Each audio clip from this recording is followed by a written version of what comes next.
Hello, good morning everyone.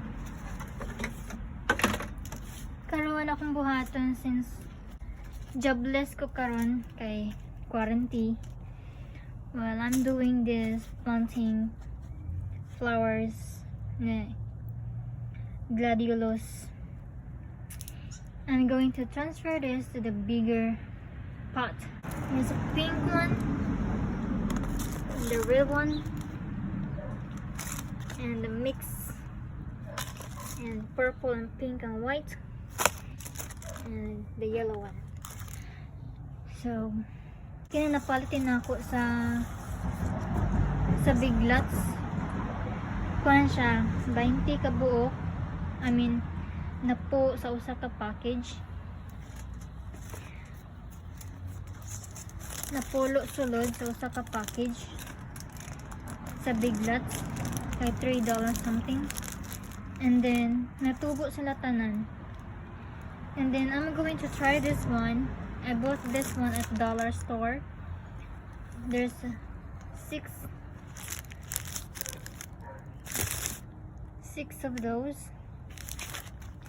And then kini sila ako ning ibalhin sa dako nga kaang. And then kini sila akong ipuli sa dollar store.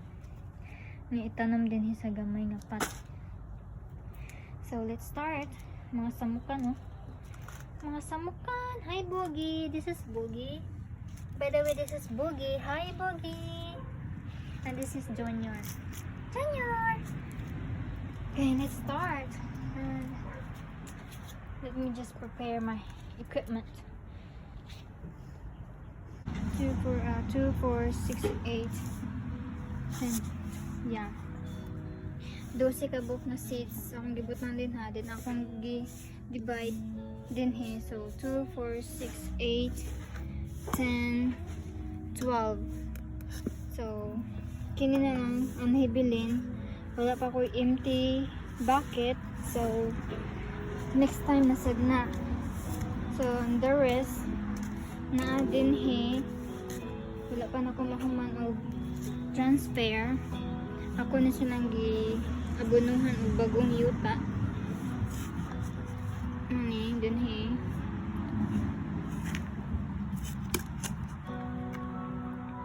Tagduha lang sa usa ka bucket kay basin niya kuan sila maigo ba, mag-ilog niya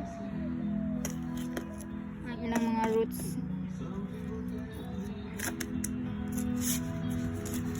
Nasa dere.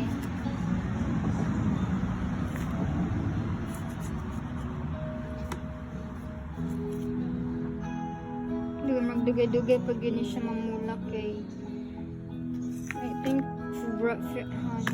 February man siguro to. Wala pa gyapon siya mamulak, so well ma-surprise na lang siguro. Surprise! Namulak nito.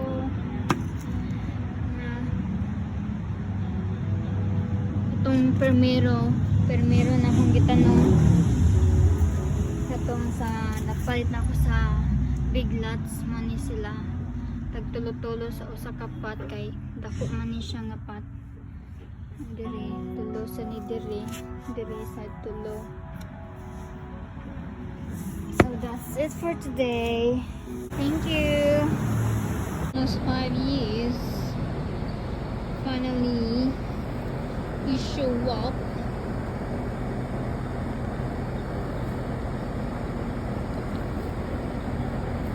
Look at that. How pretty is it?